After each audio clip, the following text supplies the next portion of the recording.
Everyone has a story to tell. Welcome to Dingo Talk, where we explore the experiences that make us who we are. Here's your host, Carlo Guadagnino.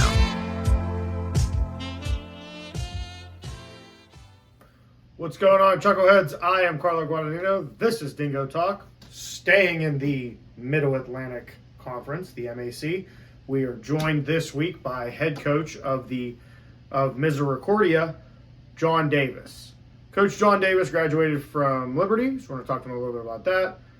We're really going to talk to him about why Misericordia, what the plan for the program is going into his third season here, being hired in 2021, very late in the process of 2021.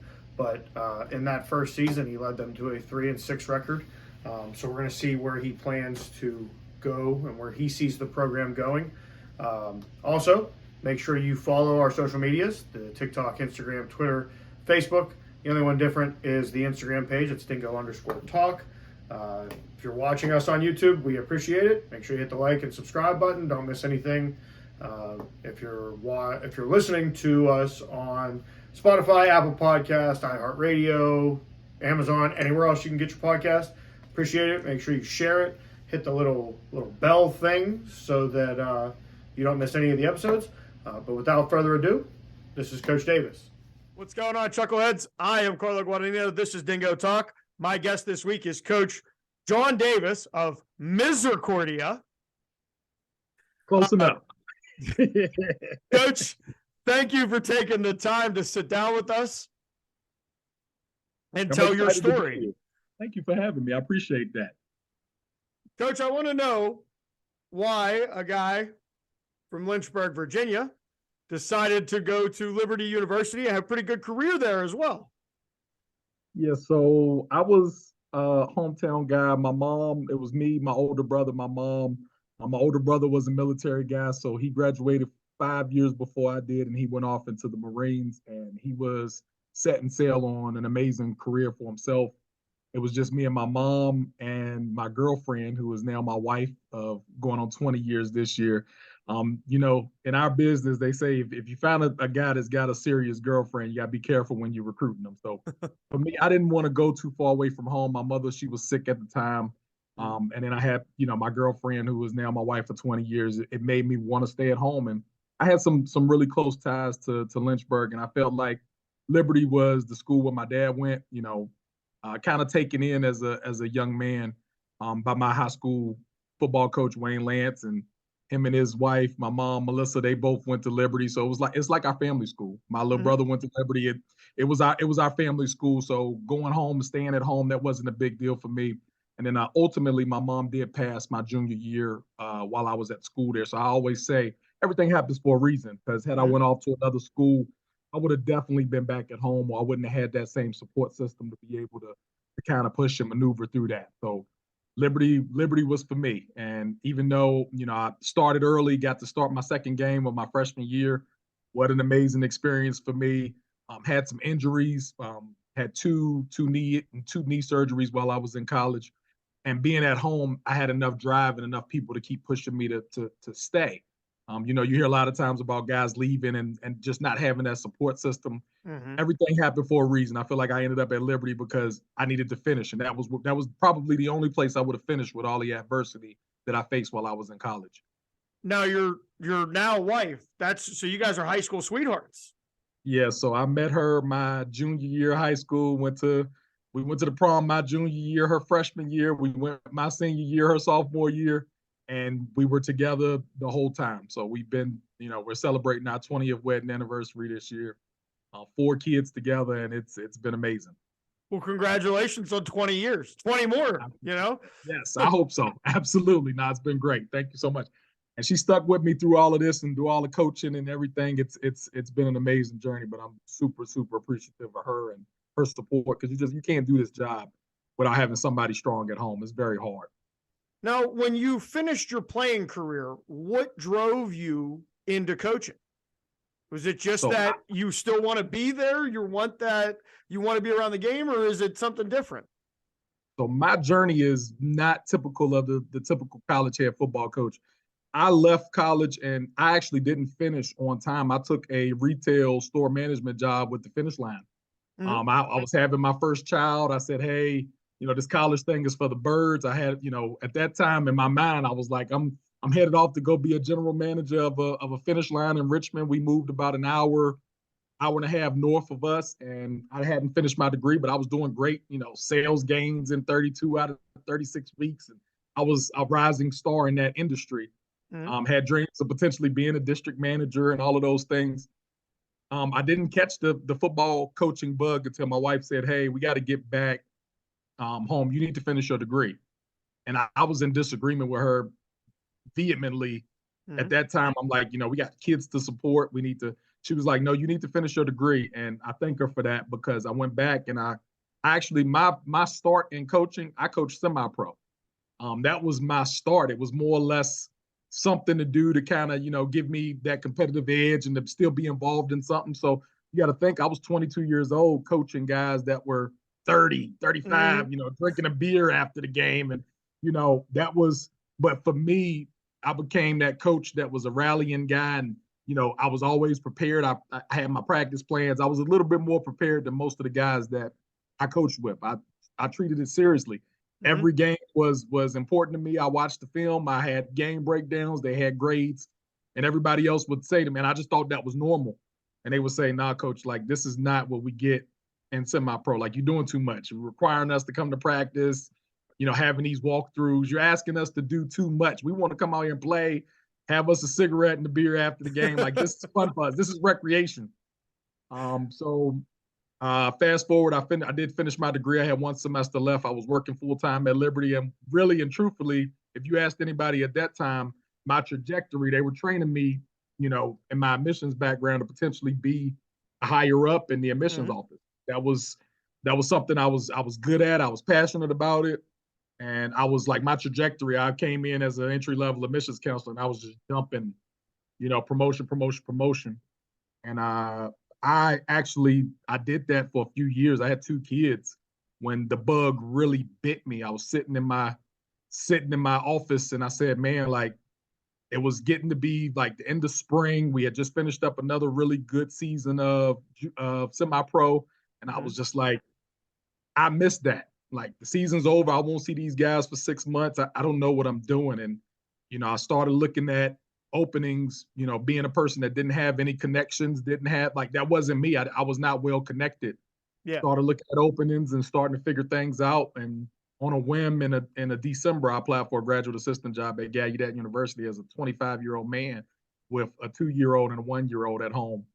And I remember going to interview saying, I don't know how I'm gonna make this work, even if I take the job. It was $8,000 in a dorm room, and I got 2 kids and a wife at home. But man, am I glad that we made it work.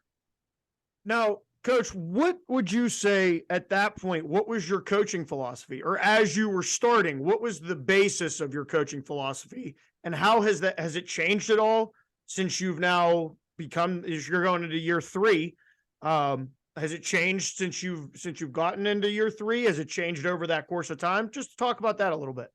Absolutely. So when I first got into coaching, winning was the end all be all. Like, I'll be honest, my philosophy, what felt good to me outside of getting guys in the right positions and watching them grow, that was always fun for me. But winning was the impetus to everything. I felt like at that time, as long as you were winning, things were going in the right direction. And what I learned is that's not always indicative of a healthy culture. That's not always indicative of how hard your staff is working.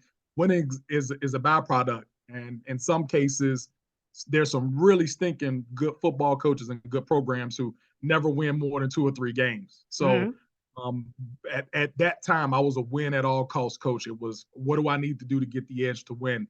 And now, once I became a head coach, and, I've got plenty of years of head coaching under my experience now, my philosophy's changed to people first. I'm a really big relationship builder. I feel that at the end of the day, before you're one of my players, before you one of my parents, before you play for me, you're a person.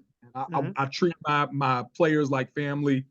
I treat my parents that they're family too. So, I build these close-knit relationships with everybody around me. And so my philosophy now that I've gotten a little older and I understand that winning really is a byproduct. There's a lot of really good coaches out there that you look at their winning percentages and you're going to say, wow, that doesn't say he's a good coach. Winning is a byproduct of people, right? And how much you pour into them and getting them to where you want them to be.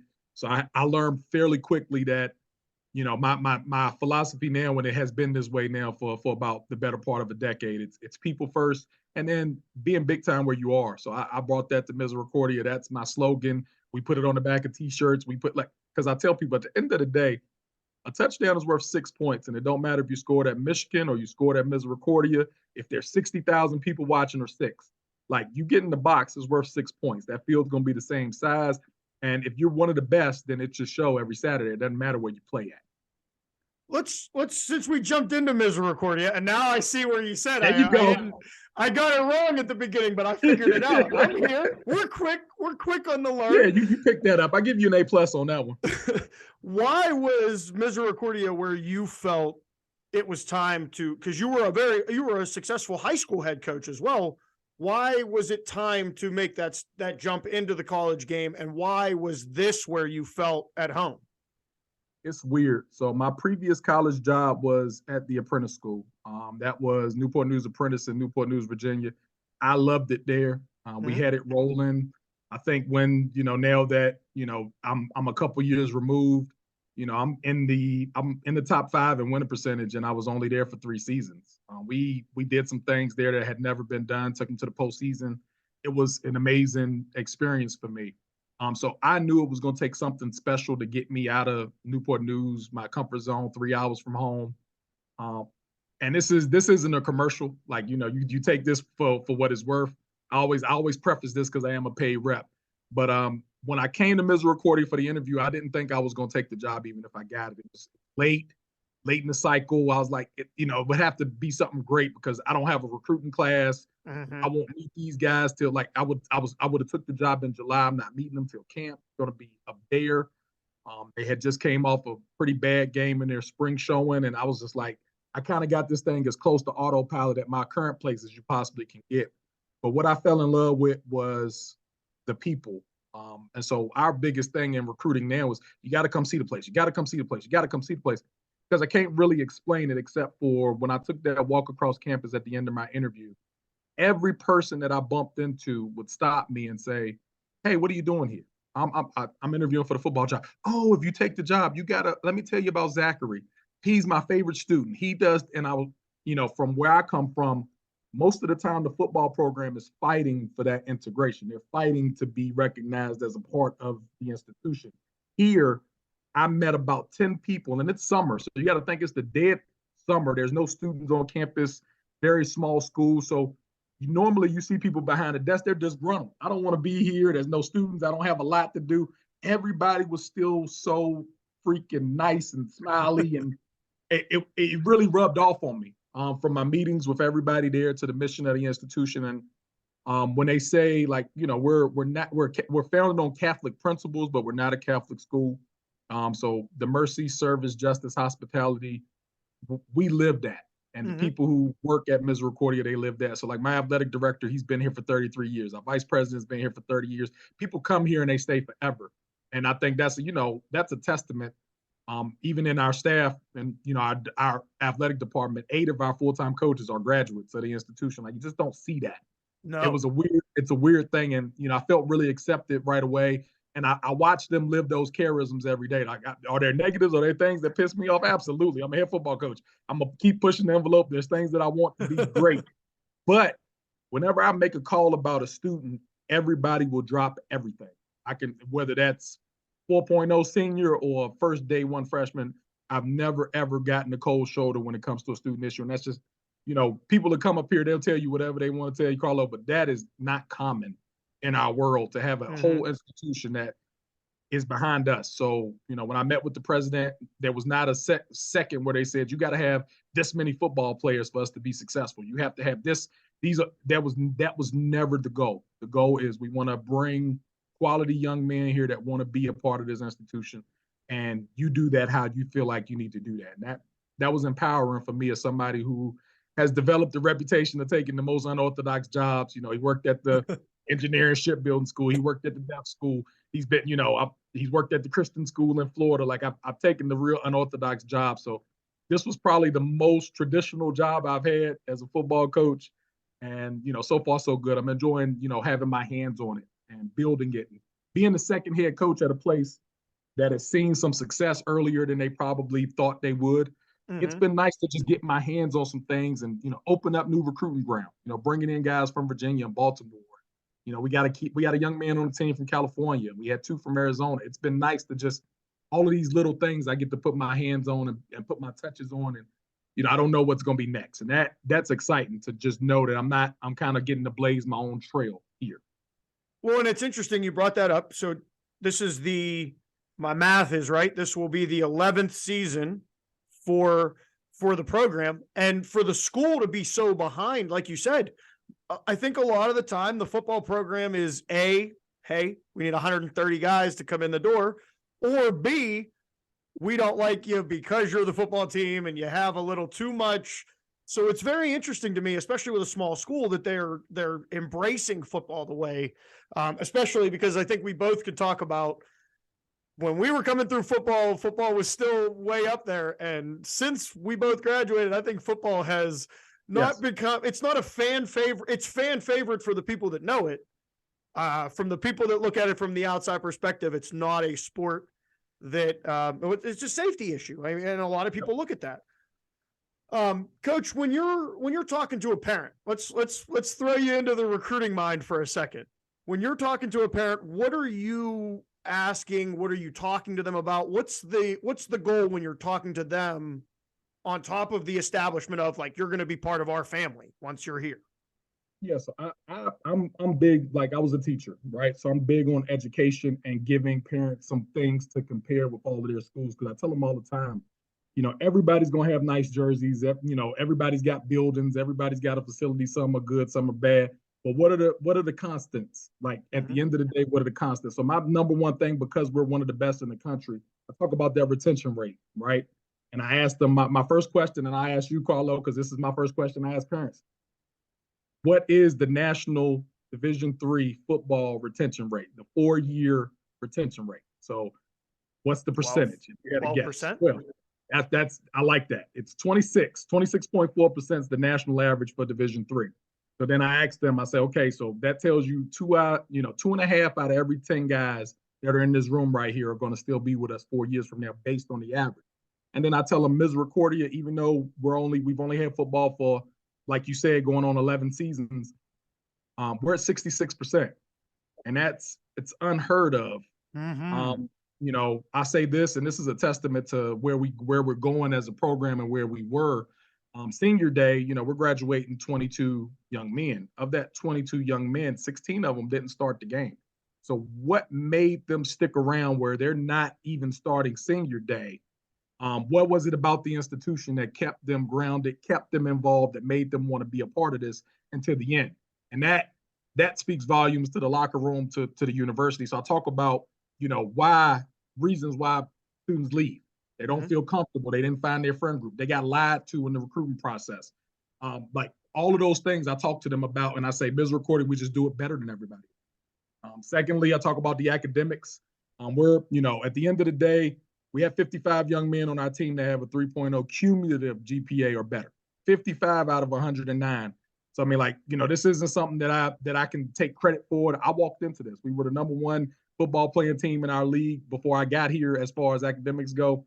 And now I've only just enhanced it. And when you look at it and I say half of my young men are 3.0 or better, and I talk about our academic monitoring and, what we do that's special than everybody else. And they latch on to that because they can see that, once we get you here, we want to keep you here. And then last, I talk about job placement. So I always ask them, how do you find job placement? How do you, and I give them the information and the tools to go do that, because I know when they go Google our numbers, I say, check your Googleable, right? Graduation rate, retention rate. These are things that you can Google every school and put your spreadsheet together and put us to the test. So I always say, like, if it comes down to us in school Z, that's a state school, and we're $2,400 more expensive, do you feel like you're going to get $2,400 more in your experience than you do at school Z? And I just give them information.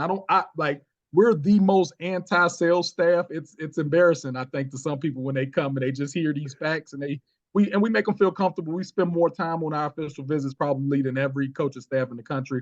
When I tell people we start our official visits at 9, like our day visits, we start them at 9. And we don't get them out of here till 3:30, 4 o'clock. People saying that's against the science. That's against the.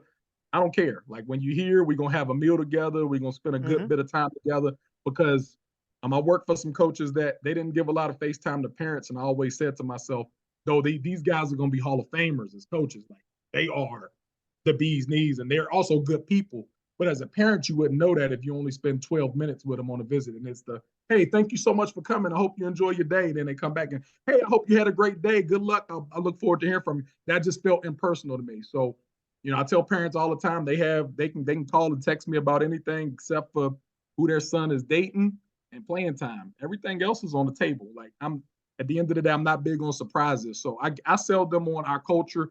This is who we are. This is why we're building and trending in the direction we are.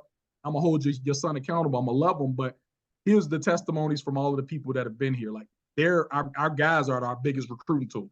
When we have visits on campus, they come in and they speak to parents and they get to see this amazing transformation from, okay, I got the 18-year-old freshman in here speaking to a group for the first time to this 22-year-old polished senior that's ready for the world. And that's what we do so well at our school because it is so small. You're not going to be able to fall through the cracks. And like, we do that really well. And I speak with that with enthusiasm because if you're going to recruit for a place, you got to believe in what they're doing. And our guys, when they come here, they're not going to get treated like the football player that comes to Misericordia. They're Misericordia students.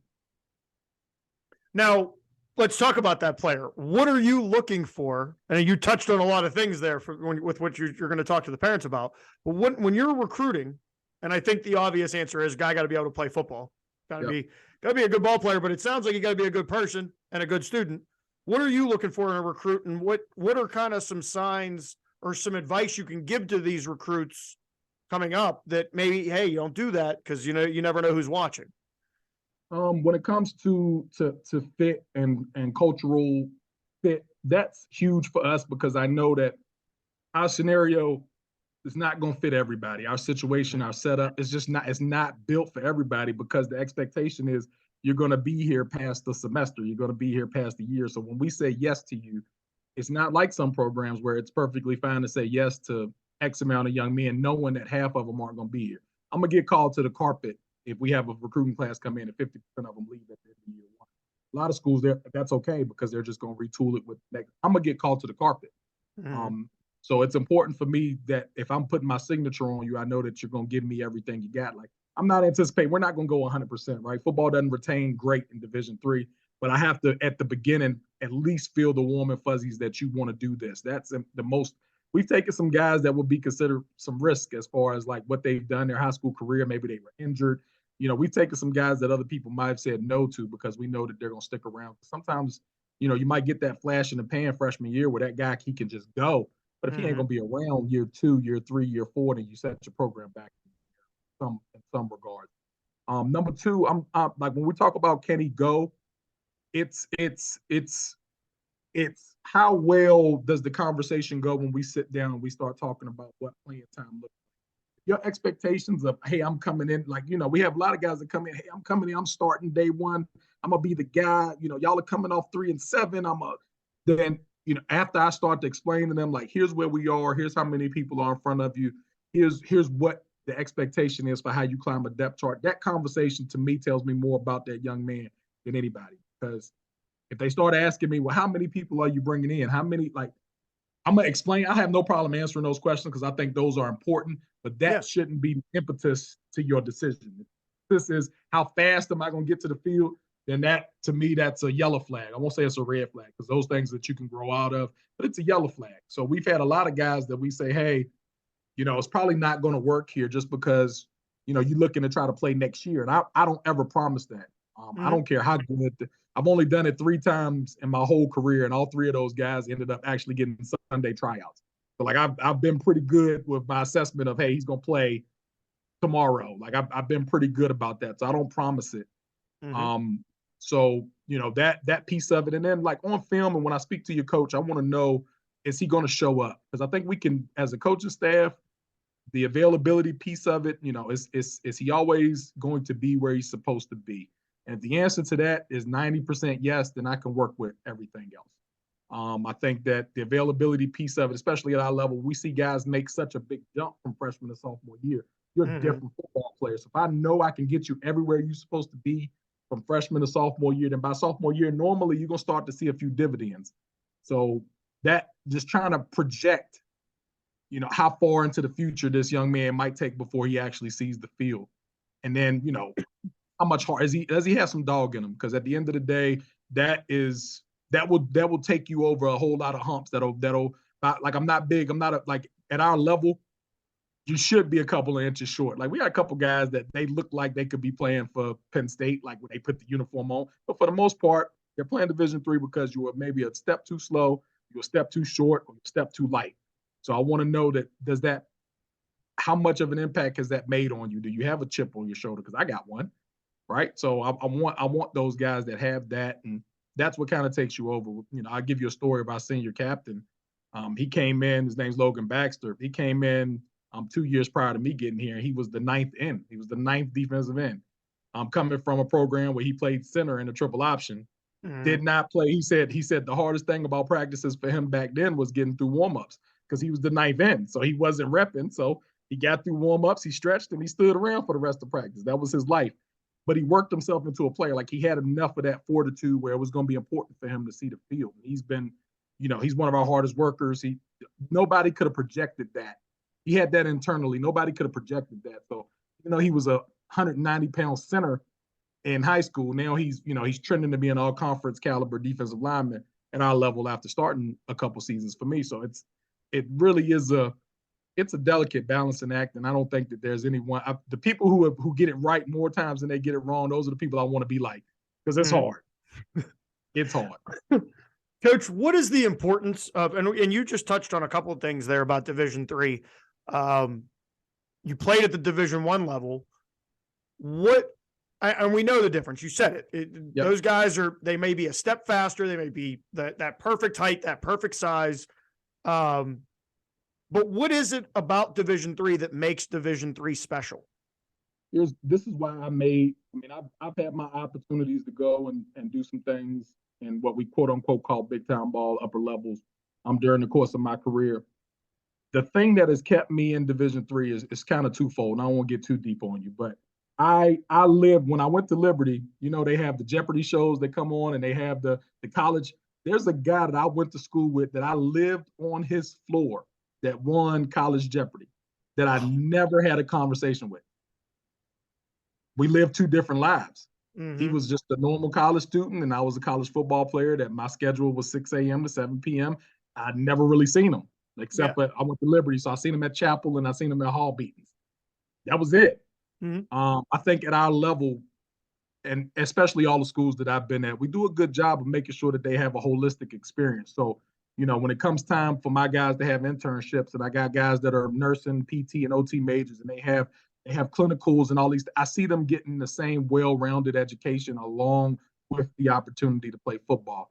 And the desire was there. Like I tell everybody, like I loved my experience at Liberty when I was not injured. When I got hurt, I quit every morning at 5 o'clock when the alarm went off. That alarm, I tell my roommate every day, I quit. I'm not going today.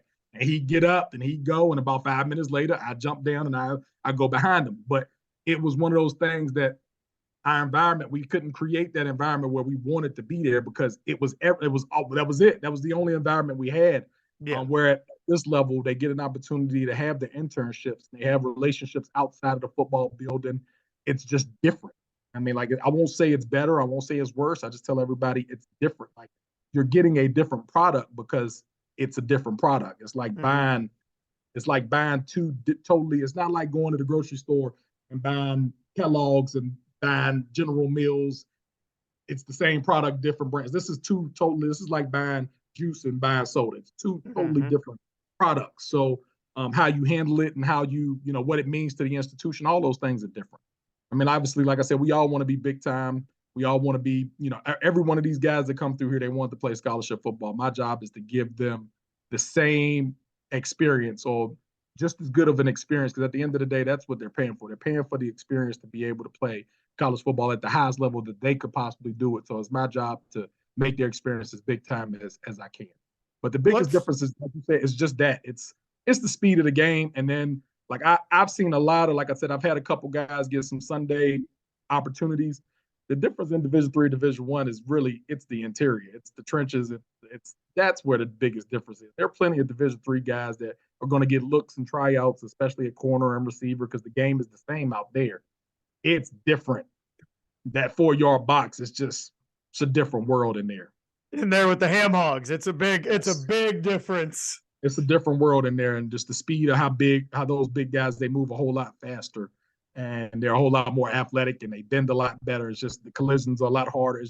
It's a different football game inside that 4-yard box, between the levels. That's just where the game is just different. It's different. You'll get no argument on this side. Yeah. I've seen some of those Division I guys. You look at them and you go, yep, all right, well, I understand why you're playing on Saturday afternoon and you'll be playing Sunday, I'm sure. Yes. So, Coach, how good is the MAC? So we've had the PAC, we've had the OAC. I'm starting to get into the Empire 8 and now the MAC, and the NCAC. So those are our conferences that we've covered. The OAC has called themselves the SEC of Division III. There were a couple coaches in the PAC that begged to differ with the OAC. The Empire 8 said, well, look, we got the same benefit that state schools have, and there's not as many Division III schools or Division II schools in the state of New York. So what is it about the MAC? What makes the MAC special?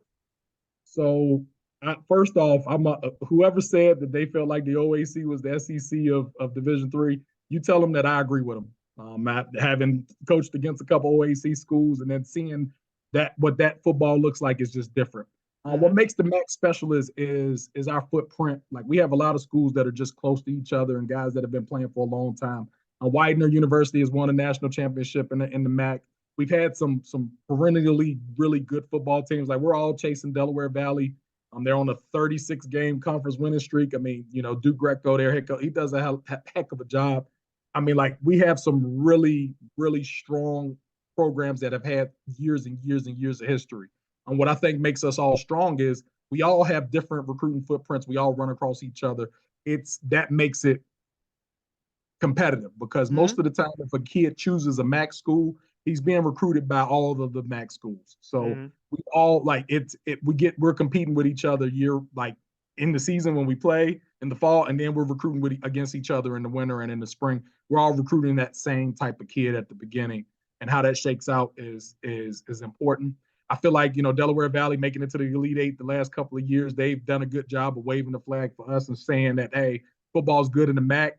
And it also, I think what makes this really super special is if you look at who finishes second in the MAC, it's been different the last 6 years. Like right now, we like to say on paper is Delaware Valley, Stevenson, and everybody else. Last year, Kings was second in our league. So it's like any given year, you can have somebody, what we say, creep up from the shadows and do something that was just unexpected. So that is what makes us special, is that like it doesn't matter what the preseason rankings are. It doesn't matter what anybody says. Like our league is one that you get a couple pieces together, you catch lightning in a bottle, you can jump pretty quick. So like Kings, like I said, they're our crosstown rivals. We're 5 minutes from each other. I mean, like we're literally down the street from each other. So I think you have some of those natural rivalries built in, and with having Stevenson in Maryland, we got a multi-state footprint, which is a little different than some of the other schools. But I think that more than anything, we're growing. I think just as a league, our prospects for we've nowhere not even close to reaching our ceiling as a league, and there's a lot of work to be done here. But the guys who've been around, I think we have some of the better. I mean, we got some really good veteran coaches in this league that are very widely respected all across Division III, and it's a pleasure to get to compete against those guys and just hope to be seen as one of those guys one day in my career. I mean, that's, I think, what sets us apart. I mean, like right now we're chasing, I would say we're chasing the OAC, we're chasing the PAC for our respect daily. But the fact that we've had guys go on and win our bowl series, and we've had guys go in and win playoff games, that shows that we're not pushovers down here. We play some good football, and there's just a lot of room for growth. I mean, we got a couple of really young programs. Us at 10 years, Alvernia at 4 years. You just don't know who we're going to become. Like there's so much growth like that's what's exciting about our league is who knows what Misericordia is going to be, who knows what Alvernia is going to be. You know, there's just it's a lot of history between Albright, Widener, and Delaware Valley. Who knows who's going to be the next program out of the MAC to kind of grow and have their run. Now, what is the message going into the 2023 season? So for me and my guys, we've got to do enough. It's been very simple all spring. Our message was very simple. We've got to not beat ourselves. We've gotten ourselves, and we've had some really close games where it comes down to the wire. We beat ourselves. We turned it over in key moments, like our Kings football game. I mean, like we gave Kings the best game that they had in the MAC outside of them losing to Delaware Valley. It's 7-0 in the third quarter. You know, and that 7 that we gave up to them was a scoop score on our own end of the field on a first down read that should have been easy. So like now we're at that stage where our offense isn't new, our defense isn't new. We have 8 returning starters on defense. Like we have to not, we got to find a way. Like our term is take the gun out your hand. Like let's not shoot ourselves. Let's force them. Let's go play a football game and force them to win, as opposed to losing it in some aspect. And we've got a handful of those games over my first 2 seasons here that I look at and I say, we could have put this game away, or here's where we lost this game early. When we play really good, solid competition, you see a whole different football team. We've got like me getting them up and having enough talent and enough grit to just go play the same level every week. Like force teams to back us off our level. That's been our message, because the box score says it. We've had some really close games with some really good teams, and we've let some games get away from us that we should have been in. And that comes back to me. I take that all on the chin. But that's been our message. We've got to take the gun out of our hands and stop doing the things that lose you football games. We have to force teams to beat us. And, you know, that turnover margin, third and shorts, red zone conversions, red zone defense, something as simple as our PAT percentage. The small things that have lost us football games, we've got to fix. And that spring was really, really focused on honing in on little things as opposed to big picture. Makes sense. Because, you know, like that was the Kings game was one of the ones that jumped out to me as I was looking down the schedule. You know, you look at the standings on the one screen, and then you're looking at the way the schedule played out. In that game, I think that finished 26-21, 27-21, 14-0 their way. Why was I looking that it was? We did lose the game 26-21. So you caught that score too. That one was correct as well. Well, I knew I saw it there. Yep. Now, this portion of the show, it's the last 6 questions, and it's nothing to do with football. I'm going to take you out of the football chair for a second. If you could live anywhere in the world, where would it be?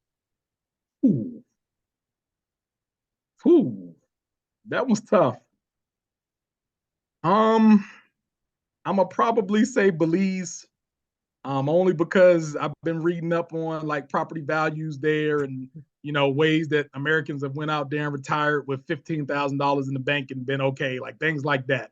So right now, as I look into my future, I'm like, you know what, Belize don't sound too bad, because that's probably all we're gonna Belize, be right? I might need to write that down. Take a look at that here in the. So you know how everybody's got that little that fantasy place in their head. For me, that's the place. I like that. Coach, what's the most important lesson that you've learned over your career? Don't be afraid to ask for your worth. I tell all young coaches that there's a starting and a stop point for every location potentially on your journey. Don't be afraid to leave when it's time for you to leave, and then don't be afraid to ask for your worth, and make people pay you your worth, because in our business especially, if they can get away without doing it, then they will. So I had to learn and learn to be okay with asking and being able to show your work. Here's everything I brought to the table. Like, I need you to pay me what I'm worth, else somebody else will. Like, it needs to be okay to be able to have those conversations and get in those rooms. And that by far has been the most, important lesson. Like, the market dictates your value. And if you've never tested the market, you don't know what your value is. So I learned that from one of my former athletic directors. I give him a shout out, Rick Lilly. Market dictates value. So whatever, you want to create value for yourself, you might need to test the market. Yeah, we see it in professional sports all the time. If you weren't coaching, what would you be doing?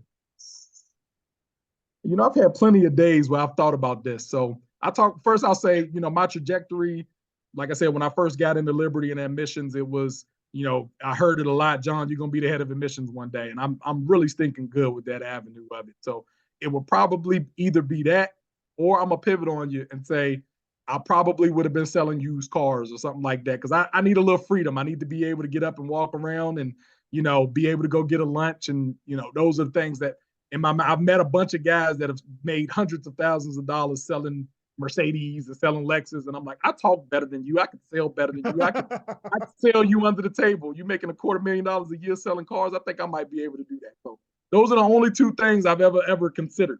I don't know if there's anything else out there I could have been. I also drive a long time, so I could have been a long distance trucker. Like I can sit behind the wheel for 16 hours at a time and be okay. So I don't know if there's any other professional job I'd have been good at though, because I'm not, most of us football coaches, we ain't great sitting down. Every coach I talk to, the self-deprecating humors comes somewhere. It's either right off the jump, or at this segment you finally figure out like, I got you there. I see where you're. So, Coach, what's the best compliment you've ever received? Ooh, just from when I think about from my parents, just when I get those, hey, you helped my son become a man. Being like I said, I got taken in by my high school football coach, and so like I ran that race without having a father figure in the household until I was 10th grade. Mm-hmm. So knowing how important that is, and that being really my mission, when I hear that gives me more than any win. Like I'll remember those a lot longer than any other wins. And then, I've made a lot of my former football players, like I'm one of those people that I pick my family. So I got a bunch of former football players who to this day, like they're here, they come visit me. They stay at my house. I picked my family. And I think a lot of that comes from who needs you, right? Who needs you the most, who needs you the longest. And so I would say just that's the biggest compliment. You helped my son become a man. Thank you for helping my son become a man. That's what we do this for. And then on the other side of compliments, it's the best insult for you that you've ever received. I've got let me tell you, I'm listen, there's a laundry list. So I'll give you a quick story because like I know we're getting into OT here. When I was coaching high school football at John Hanley in Winchester, Virginia. Winchester is the most western part of Virginia. So it's right close to West Virginia. It's, I was the first black head football coach in that district.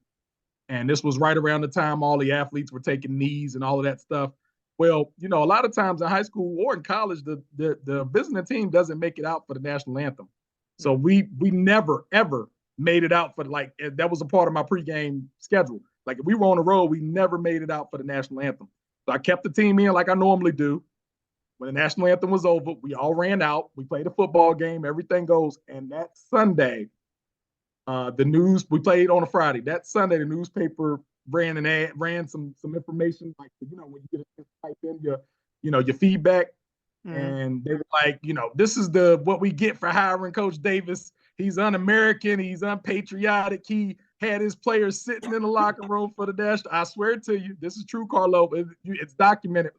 I had to have a meeting on that Monday with our superintendent of schools, my principal, and my athletic director on if I was making a political statement. But the emails I got post that incident, how un-American, how unpatriotic, if I didn't want to coach in America, there's other, it was pretty bad. So I'll say that was the low of the insults for me.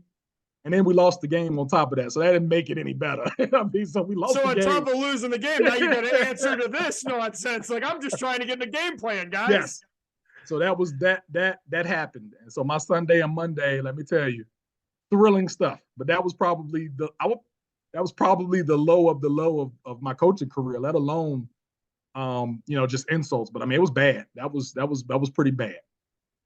Coach, now this last question, it's worded kind of funny. I've asked every coach that we've had on. Is there a question that you were expecting to get? And if so, how would you have answered it? Yeah, I was expecting you to ask me about my Gallaudet experience. I was 100% because that normally when people say, "Oh, you coach the deaf kids," like, what was that like? This is probably the first interview. So I'm actually appreciative. This is probably the first interview that I've had where somebody's not asked, "Hey, what was it like to coach the deaf kids?" I snuck a view at some of your other interviews. I did some, and I noticed there were certain questions that I had written down that I was just kind of like, all right, so this is the third interview I've checked, and that question got asked. Let's just leave that one. I think he's answered it. If nobody knows, they can go to that one. So that's the only one. Like the fact that we got to glance over that one, that's pretty awesome because that's normally the one that everybody wants to know. Like you cut your teeth having to do that. Like how was that? What was that like? That's been the question I get asked, and that, like you say, in every interview. So I'm actually pretty pumped that we're at a point now where we don't have to answer that question every interview. Well, I'm glad that we got to talk about Misericordia and the MAC. We can't. Yes. We just had to get over. We come over the humps, and then we get here. And Coach, I want to say thank you very much for taking the time to sit down with us. Best of luck this season. You may see us. We are planning to hit 10 games through different conferences in the region. So you never know. Well, I'll tell you this. If you come to Dallas, Pennsylvania, we got 6 home games, so you got 6 opportunities. If you want to come to Dallas, I'll say this: your accommodations are on Misericordia, so that might give you a little incentive to make the trip on down to Dallas to come watch us play. And we have a really good game day atmosphere for a small school. So I'll put that plug in, and I'll say, hey, your accommodations be on us if you decide to come on down. Well, and my editor, who is also my girlfriend, she's part of she's the big decision maker. So that one, she might have sold her on that when she's watching this back. For those of you sticking around, we will be back with Serenity and the editorial. Coach John Davis of Misericordia, thank you very much for taking the time, and we'll be right back, Chuckleheads. What's going on, Chuckleheads? I am Carlo Guadagnino. This is the editorial with Serenity Brown. That's Serenity Brown. We left off this week with head coach John Davis of Misericordia. Nice guy. Also put a lot of pressure on you Misericordia people because he said he's going to be the most watched show. So we should point that out. What'd you think? It was good. You had one fact mess up with a stat. Yeah. Words. Sorry, brain. Okay. Please reset. Well, yes. It's very interesting to talk to. I had no idea where Misericordia was. Apparently, it's in Pennsylvania, so that's pretty cool. Some of these schools I've never heard of, to be honest. But it's cool that he's the second coach in the history of the program. It's interesting at the end how he pointed out that he worked with the school for the deaf for a while and was a little surprised that I didn't ask him about it. But that's not really the purpose of the show. And it's definitely an interesting introduction to the other coaches between MAC, which is the Middle Atlantic Conference, the NCAC, the Empire 8, which is up by, it's your people, the Empire State, Empire 8. We got some ODACs and some CCSs and Landmark, and then we got a couple OAC and PAC coaches left to go, one being our alma mater. That interview was done last week, so that'll be on the agenda as well. We're also getting ready to announce the probably here in the next 2-3 weeks, we're going to announce the games that we'll be going to. Let's do top 3. 5 seems to really hit the problem there. So we'll go top 3. We're gonna go top 3 desserts, and I'm gonna make you. You're gonna have to defend them. Okay. Cake, ice cream, the mixture of the two, pie, and okay. So my number 3 is hot apple pie and vanilla ice cream. The reason you don't like that is because, and I've told you this before, you're a communist. But that's okay. No, it's because I don't like pie. Communist. No. I don't like mushy fruit. Freaks me out. It's Doesn't have phobia to be. of mine. Doesn't have to be mushy food. You bake fruit, it becomes mushy. It happens. It doesn't have It's to be just fruit. a thing. But pumpkin. Ew. No. Pumpkin pie's great. Chocolate pie. Eat chocolate pie. Okay, number 3 for you. Cookies. So you're gonna judge me and my apple pie and vanilla ice cream, and the best dessert you can come up with is cookies? You said third. All right, my number 2 is Neapolitan ice cream. It's just, it's the best of all 3 worlds. That's my defense of it. It's not a great defense, but it works. Go ahead, number 2. Brownies. You're right. Your brownies, special brownies, are really good. Mm-hmm. So, number 1 would be hot fudge sundae, for sure for me. Hot fudge sundae is where it's at. Simple, classic, American. Like me, simple, classic, American, not a communist. Let's hear it, communist. Birthday cake. No. I'm gonna say cake, but if we want more specific, the little pedophore cakes, those are the best. And you have said that before, and that word makes me feel like we could have named that. Obviously you didn't name it, but like we could have named that better than pedophore cakes. Yeah. So My mom used to make them for me when I was younger. They're great. So that'll be your number 1, and it's Yeah. the defense of that is because it has sentimental attachment, and they're Well, really they're fucking delicious. Delicious. You ever have them? good. No, I don't. They're great. I'm not a cake person. I think you would like them though, because they're not like normal cake and they don't have icing. It's possible. I'm just that's kind of my problem. The icing is. Yeah, my you problem. don't like icing. No, I don't. These, No, I it gets the cake on the inside, but it's surrounded by like a hard chocolate. Funny story about not liking icing, and then we're gonna wrap things up here. When I was little, my Aunt Colleen loved icing and hated cake, and I loved cake, hated ice cream, or I hated icing. So she would take the icing off my cake, and she would eat the icing, and I would eat the cake. Okay, It worked out. She also is a big fan of Marshmallow Delight, and don't make faces if you don't know what it is. I know what it is. You're still a communist. I might be sleeping on the couch tonight, but you're still a communist, and that's how we're gonna end. So, for those of you that made it this far, thank you. If you're watching us on YouTube, please hit the like and subscribe button. Thanks for checking out this episode of Dingo Talk. Don't forget to rate, comment, and subscribe. For more info and to contact the show, you can find us on Twitter @Dingo Talk.